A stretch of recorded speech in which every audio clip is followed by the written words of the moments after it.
Lost your mind. Very appropriate. That's not thinking. However, that still opens us up to this. I think you would like to agree to this. It's still your choice. Mr. Dings, I'm going to ask you to let Mr. Fredrickson have Oh, that oh, table. You're of course. Thank you. No worries. It's just basically the root. Western public investigation, leaving that to your office. We just simply, we have a briefing, maybe 30 minutes even. You already have all the data. Can I here keep a copy of this? Yeah, so would you like me to let him see it? That's give me a second, Mr. All right. Ms. Kunish, did you receive the information that was filed by Mr. Fredrickson? Your Honor, and I'm sorry, I'm having a hard time accessing the court file for this case. But Mr. Fredrickson did provide quite a bit of documentation to my office, including what I would expect that he submitted with an updated petition. I think is how he phrased it. That's kind of how I'm viewing it. He's pro se, so it's the filing that the court received doesn't, it asks for relief the court can't grant in this case because the only issue before the court is should he be allowed to deregister. Yes. But I'm viewing it as a sort of renewed petition or an amended petition that just sort of adds more information and bases for the request. But before I even get to really any of that, Mr. Fredrickson, have you ever provided to the court the conviction record for exactly the crime in Illinois with which you were I convicted? believe that is in Exhibits X. There's supporting exhibits and requests by the court, including psychological evaluation. I got a lot of information, but I have not seen The actual docket and the notes from the docket is in there concerning the ending of my probation and the decision by the court to release me from the obligation to complete. right. I'm those. looking for the statute under which you were convicted. That's what I'm having a hard time locating. Can you point me to that? And Your Honor, if I could approach with what has, a couple things have been marked as Exhibit X, but I do believe that the statute is noted in this documentation that Mr. Fredrickson provided. Why don't we take a gander at that? And then I have a motion. Did you say yes or? I'm sorry, Mr. President, I need some time to think. I'm not totally sure what you're asking for, and so I think we need to talk a little bit. But if you could approach with okay, that I can Exhibit move X, through it that now. would be So appreciated. this is what I'm approaching with Mr. Fredrickson. Just showing. Oh, yeah, that's not a problem. Anything that I gave you, I mean, that's, All right.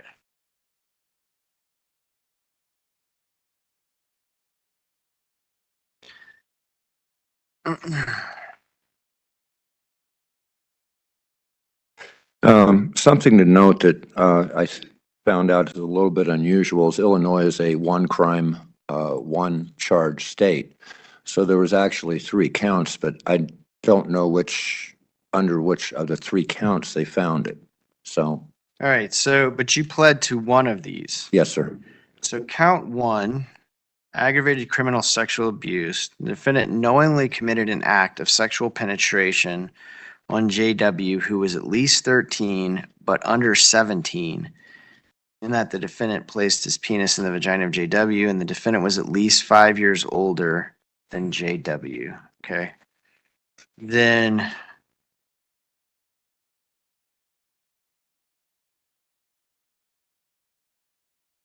the next page shows count 1 again. Kind of an interesting. So then Yeah, count it was 2. confusing at the time too, Your Honor, because again, it's a one count state. So I don't know how that's talliated. Well, then count Tally. 2 says defendant knowingly committed an act of sexual penetration with JW, who is at least 13 but under 17, and that the defendant placed his mouth 5 years older. Okay. Then count 3 Defendant knowingly committed an act of sexual penetration who was 13, at least 13, but under 17. So the way I read that statute is the victim here was at least 13, but no older than 16. And the defendant placed his finger, the defendant was at least 5 years older. All right. And you were convicted of one of those, is that correct? Yes, Your Honor, I believe that's correct. Again, one act, one crime state. And then this says you were convicted, so the probation order says convicted of the offense of aggravated criminal sexual abuse, of which all three of these counts are actually named that in violation of, and then it's really hard to read, 7-2 something. It'd be 720, I believe, or 702. Chapter At one 20, time, I could have 720, told you about memory. section 512(16), subsection D, of which all of these are sectioned. Class 2 felonies. So that would be consistent with the charges that were there. And then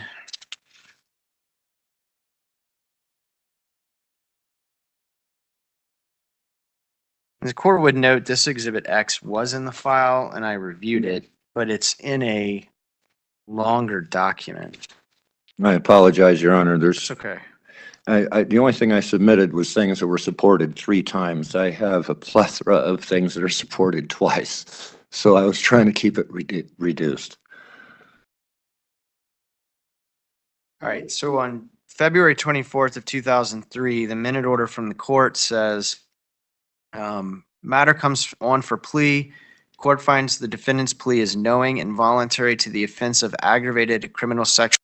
Now, the reason I just went through that whole process, Ms. Kunish,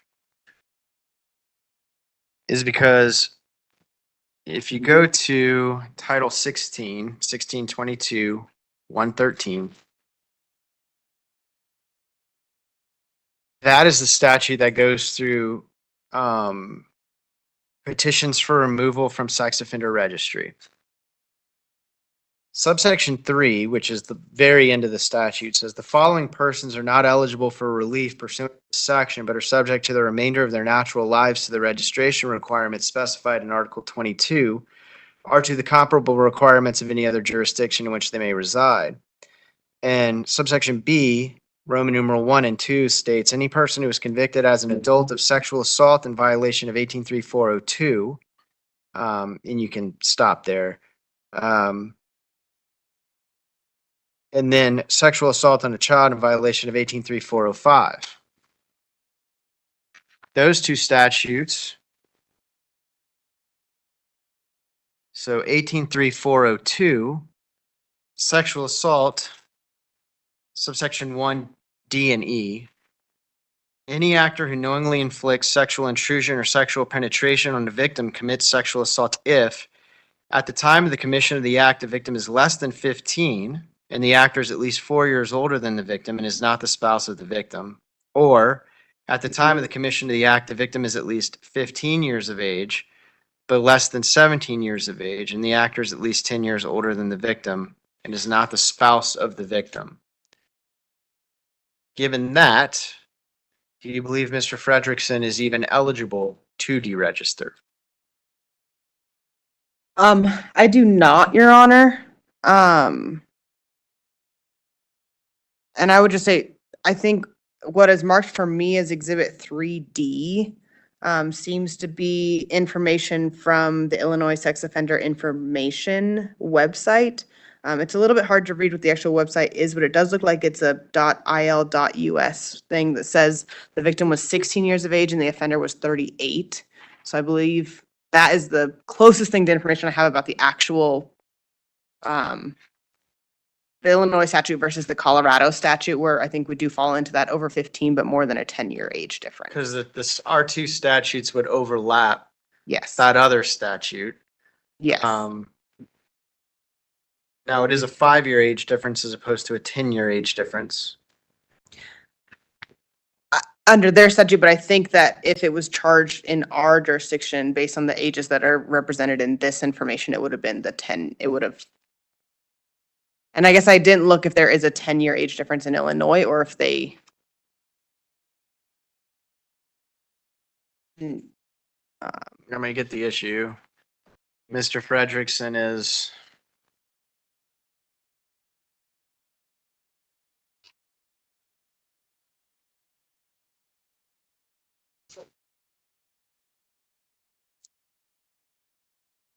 Your Honor, if I may, just catch up on a Hold on pro se one matter. second. You may, but just give me 1 second. Yes, sir. Mr. Fredrickson was born in 1962. The date of offense here would have been May 30th of 2001, which would make him how old? 2001. He'd be 37.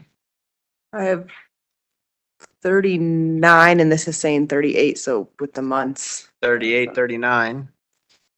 And the victim would have had to have been under the age of 17 Yes. on that date of offense. Mr. Fredrickson. First, Your Honor, notes of a pro se, I ask that the exhibits be entered into the record. The court will just receive them all. Any objection from the people? No, Your Honor. And then the other part of it is this argument from the beginning of this revised petition is not based on the statutory compliance. However, my record is clean. Okay, I haven't been in any But, additional. Mr. Fredrickson, I don't think you're actually eligible to deregister. That has nothing to do with deregistering under the statute. However. But if you're not the statute is eligible, as but if you're not applied. eligible to petition the court, how can I even hear your petition? Well, you have eligibility through CRS 13-1, 124 and 1622, 113-1E. And to the constitutional Give me the 16. application of the registry. Give me the in my statute in case. Title I'm sorry? 16. Give me the statute in Title 16. It'd be 1622, 113, parenthesis 1E. Venue is proper to Larimer County, whereas the ongoing enforcement registration obligations are presently conducted. But the end of that statute says you may not even be eligible to deregister. However, the constitutionality of the execution of that statute is still within the jurisdiction of this Well, court. so now you're arguing you're arguing constitutionality, and you would need to serve the Attorney On General. its face, Your Honor, yes. You would need to serve the Attorney General and do so properly. You haven't done any of that. As concerning, and again, this is very confusing between Illinois to Colorado. There's a lot of very broad statements within Colorado statutes as well. The desire in order to go this direction was not, and it was only circumstance that it turned out that it's 18 years instead of 20 that I have achieved. And as concerning the counseling is concerned, there's documentations here that shows interference with counseling. There's a response from the opposing counsel in a lawsuit that was pertained to a Detective Landeros. Landeros. I've read in its entirety. Okay, Landeros admitted to having fudged the registration, resulting in 30 months that I had to spend in jail that was completely not necessary. And that matter is still on record and not been corrected in Illinois. So the Illinois records cannot be depended on. The statute would then fall to Colorado, where I am residing currently. As a geographic location, I can show to the court here today, based on the constitutional aspect and the authority of this court, that this has from very day one been systemically hampered. And that goes to the very first registration. I believe it was Exhibit 1A, I believe. Yes, A1.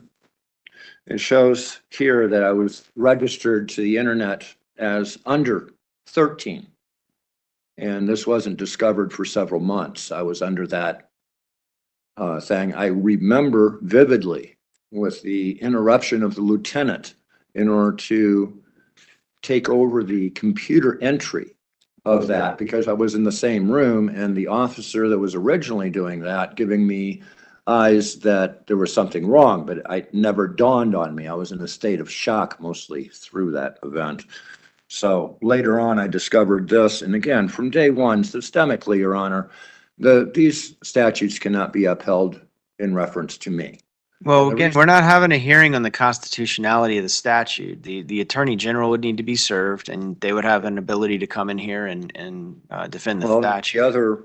the other side of this would be the fact that showing as much as I have here, okay, failure of the system multiply. And then on top of it, we have two gentlemen being hired by Larimer County in order to come out and harass me during a federal lawsuit. I can see escalating it. I've considered escalating it, and I've considered. And you're referring to Mr. Thayer and Mr. Archbell? Yes, sir. I mean, Being- they've been named in this. They admitted to actually being paid by the Larimer county. Okay. And that's extraordinary to me. I feel What that my proof do life you- is in threat. What proof do you have of that? Their own words, Your Honor, and it's in video V8. I've watched the Exhibit V8. videos. So the problem that I have is if the county has money in order to pay somebody in order to harass me, well, unfortunately, we live in Colorado, where people disappear into the mountains. And quite honestly, I want out. My life is in danger. I have the order of protection in order to show that it is a credible threat. The evidence before the court has already been used in 2 other court hearings, validating, if not maybe asking for closer scrutiny, but it would not be scrutiny in order to maintain my participation in the registry itself. And wait, Mr. Fredrickson, you believe that the county, Larimer County, is paying these people to harass you? You I truly believe that they believe it. I believe that they said it. I believe that the evidence is there, and I don't need to show a receipt or a paper trail under civil court. I have a 51%, not a 90%. And unfortunately, with the evidence that I have provided the court, it would be 90% that I would have confidence in the determination of the court. I am trying desperately not to raise this to a level that would either create a further danger for me. I'm asking basically for the oldest right since war was invented, and that's a rite of passage. I've done no wrong, and I'm being wronged, and I'm asking for the rite of passage. How that relates to Colorado doctrine or rule or law, I do believe that this court would have that authority in order to make that determination. Pro se, I may have titled some of this improperly.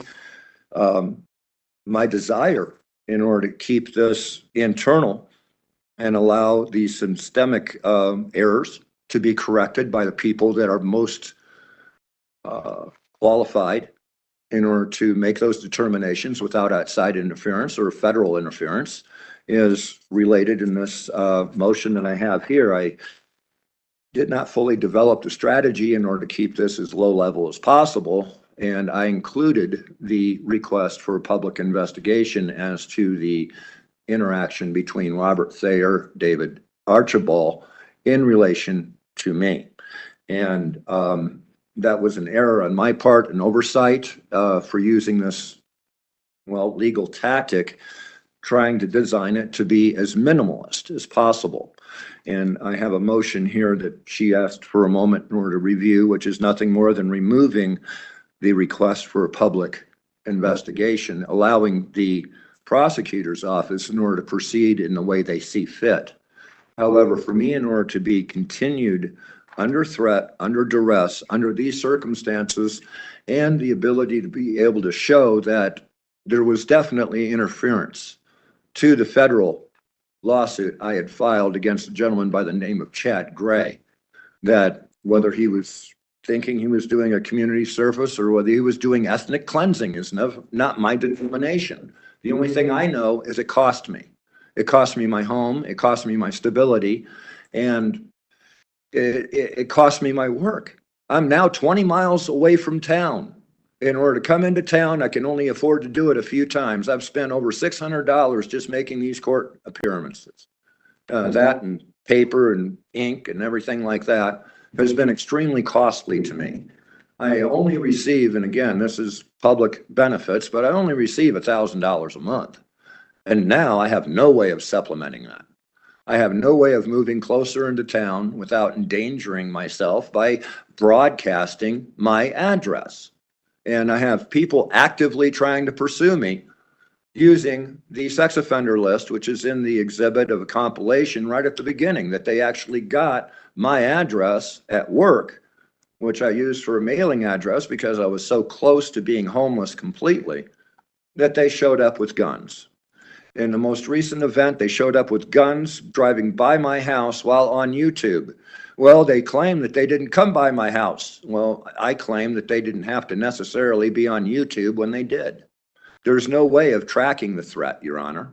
And I don't know the extent. Now, whether or not it is their vibrato, their imagination, that they have such immunity from the court and the law, I don't know. But I can tell you that their claims are completely false. There is no evidence, no factual trail, no police reports of me ever trying to kidnap or stalk them.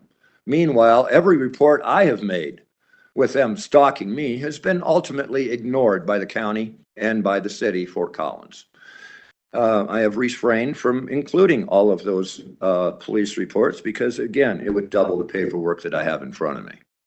I'm trying to pass this at minimal with the most powerful argument that I can possibly deliver. There's implications here, but the problem is, Your Honor, I am stuck to procedure. I'm forced to procedure. And regardless of what the remedy is today, I just simply have to follow what you and the prosecutor knows is procedure. And I have no other choice. I cannot just pack up my bags and leave. I cannot just turn loose 5 cats and 2 dogs into the nature and be feeling good about myself. And if I do, again, I'm subject to arrest. I welcome any questions that you have. But again, I don't know, and nor am I qualified nor to lay a finger on elements and who and what. Only the fact that the systemic nature of this, the system failing in itself, even though there's many that have good faith and good intention, have either overstepped their bounds or have set me up more than once in order to be arrested. The worst case, and it's in the documents, is where I had left the sheriff's department here in Larimer County. It's out past Walmart. I go out Walmart, take a right, and then go down some more. I can't remember what the streets are, but that's the way I know it because I've been homeless. That's the only way I knew for it. I know there's a side corner street you can get there, but I don't travel that often. Okay, I'm very restricted in what I do. And God bless you. I shouldn't use flavor text when I'm talking legal. Your Honor, I have been diligent. I have been falsely accused. That's what I was going for. When I was coming from the sheriff's department and going to supers on the North College, I was on the air the entire time. And this is in the compilation video. It's sped up for things that are irrelevant. You have the entire video there if you want to see it. And question, did I threaten anybody? No. I gave conditional statements. If someone sat there and pulled a gun on me or there was violence, I was going to be the victor. Okay, because these things were already being threatened directly and indirectly. And I was on the air from the time of leaving the sheriff's department, attempting to make a report of the previous assault at Supers and at Copaco's Honey. Okay, I was leaving the sheriff's department, going to Supers. I was on the air the entire time. Fortunately, I was, because he came and he gave a false report that I was talking to children, making the police believe I was trying to abduct children in the parking lot. It's in his own words. It is in the police report. Again, I can sit there and supply these police reports with an extensive FOIA request and probably a lot of money concerning copies. I've got some of them. But the thing of it is, if I hadn't recorded or just so happened to be recorded, there was no reason for those police officers to have let me go. None. They didn't have a victim. They didn't have anything. But if David had thought this through, trying to set me up, he could have had his own children in the parking lot. All right, well, let's talk about why you should be able to deregister. Because it cannot be held without causing further damage to me and without being a danger to my life, Your Honor. Ms. Kunish. Yes, Your Honor, I do understand that Mr. Fredrickson has suffered prejudice as a result of having to register. I think he's provided proof of that. However, I think under the statute, it does not provide relief. Under what I understand is the charge that he's been convicted of in Illinois. I don't think that he is eligible under 1622-113. And I would ask the court to deny the petition at this point. I have spoken with Mr. Fredrickson about the harassment that he has suffered as a result of this. I have informed him he needs to continue to report to law enforcement, and that is the way that this needs to be resolved, and that this petition to deregister is unfortunately not the vehicle to deal with those issues. All right. So one of the things the court has to look at is, the issue's been raised today. Is the statute constitutional? It's not been appropriately raised, and it's not appropriately before the court. I apologize, Your Honor, but I will quote Haynes versus Carner. You don't need to. In that, I do. Don't, believe the court you does don't, have you don't need jurisdiction. to. The court's going to quote Hunter Melnick versus Camper, U.S. District Court for the District of Colorado, 487, Federal Sup 3rd, 1039, where the statute was found to be constitutional. Court's going to rely on that finding. The court In has that case, Your gone. Honor, is that specific to that case or would be specific to? Mr. Fredrickson, it's my turn. I Thank was just asking. I just gave you the case. I just gave you the case number and the citation. And that applies to my case under these circumstances? It applies to the statute. All right. So the court has gone through all the documents filed by Mr. Fredrickson. It's clear that Mr. Fredrickson has faced some, I think the prejudice is probably the correct word. He, in these documents, of which there's a ton of information, the court made some notes, and it's going to take me a second to get through some of them. There was an evaluation done, and it was done by Dr. Kavanaugh. And in the case documents, it says they examined Mr. Fredrickson and issued a report diagnosing major depressive disorder consistent with PTSD. The report further concluded that he suffers from chronic threat perception, somatic complaints triggered by remainders of registry interference, and a long-term occupational, social, and psychological dysfunction. And that was found by Dr. Kavanaugh. Now, interestingly, in this document, it goes on to talk about some other findings.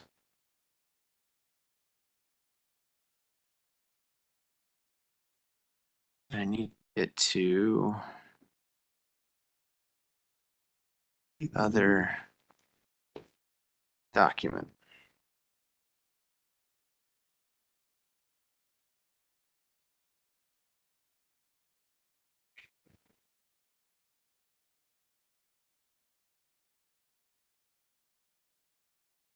And again, these are multiple 100-page documents. And in the other cases involving the police officer from Illinois,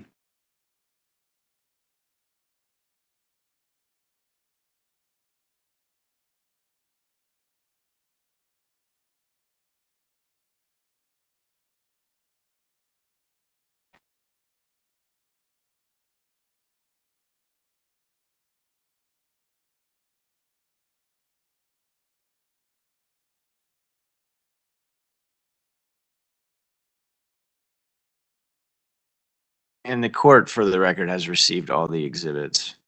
Thank you, Your Honor. The court would note that there was a Exhibit 5 from September of 2005 talks about in 2003, he contacted the agency for services. He was referred to the Will County Adult Probation Department. On 6/9/2003, he arrived late for the assessment. During the appointment, he did not deny contact with the victim, but presented himself as the victim and outright blamed the victim for the offense. He completed the second portion of his three-step assessment process, but he failed to keep the third appointment. And then he was eventually discharged from treatment. He, in 2004, tried to resume services, and he did, but then he again failed to attend and was kicked out of treatment. He was again then in May of 2005 removed from group treatment due to ongoing disruptions, lack of progress.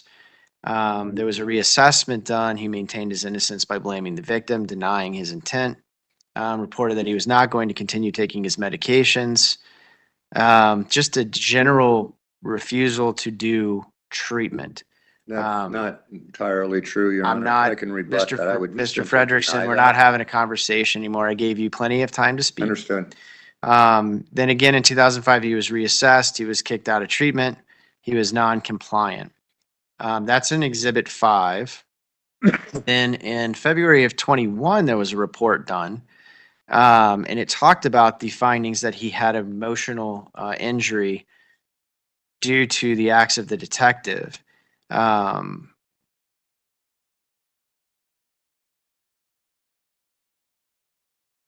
there's victim blaming in that as well. It does talk about how he was terminated from treatment because he was uncooperative. Again, how he was removed from groups in 2005. So Mr. Fredrickson says that's not true. However, it shows up in multiple locations. It does talk about his narcissistic tendencies, which is always a concern for the court. Said when asked about alcohol consumption, he says, I don't drink often, but when I do, I binge. I drink to get drunk and forget my problems.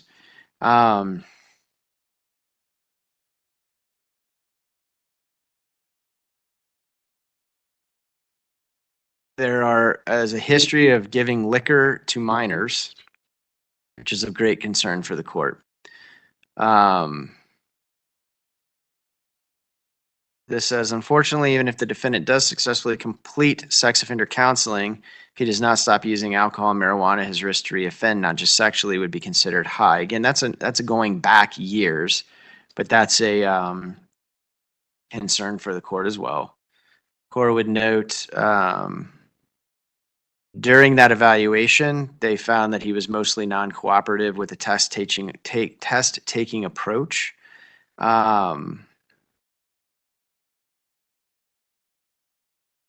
So again, this shows a level of non-compliance historically that makes the court very concerned. There was non-completion of treatment. There was not sex offender treatment that was completed successfully.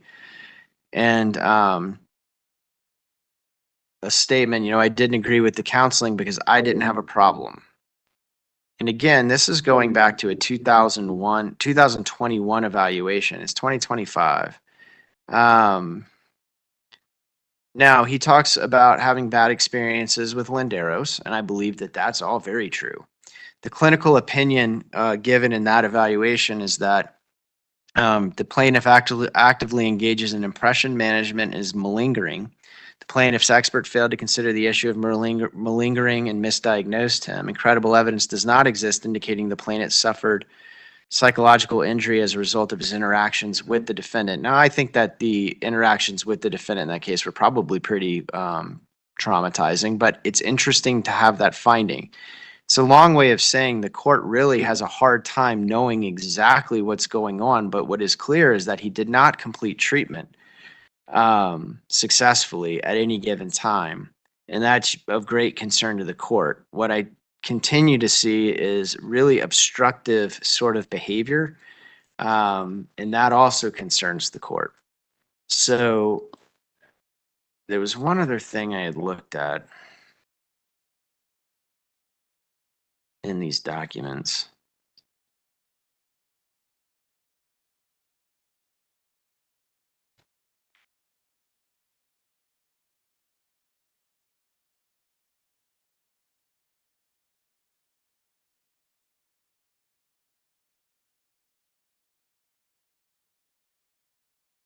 Oh, no, that's a different thing. So it's a long way of saying this. The court has to weigh sort of the purposes of the statute and the registration versus the harm that has occurred or risk of harm. And I don't find the risk of harm to be non-existent or not there. I think there's some inherent risk with a registry of this kind, which again, federal courts have found to be constitutional. Here, I think Mr. Fredrickson does pose a risk. I don't see where there's been any successful treatment. I see him still obstinate in his behavior, and I believe there's a risk to the community. I think that risk outweighs anything he's presented today. The court is going to deny his petition to deregister on its merits. I'm also finding he's not eligible to petition to deregister. The crime for which he was convicted falls squarely within the statute, which excludes him from even petitioning to deregister. The court can't even hear the petition. So the court's going to deny the request for those two reasons, Mr. Fredrickson. Your Honor, I'm wish for clarification for pro se purpose. You mentioned that I may have filed in the wrong court, or that I have to stake this up to the state's attorneys. When you challenge the constitutionality of a statute, there's a process you have to go through. You did not go through that process. Well, for all practical purposes, I have exhausted local remedy then. You can file a civil suit, I suppose, but I can't give you legal advice. No, I'm not asking for legal advice. I'm just simply clarifying that this here is escalating without the need for it. Okay. And unfortunately, it's going to be more than I anticipated. Is that all, Your Honor? That is all. The court will be in recess.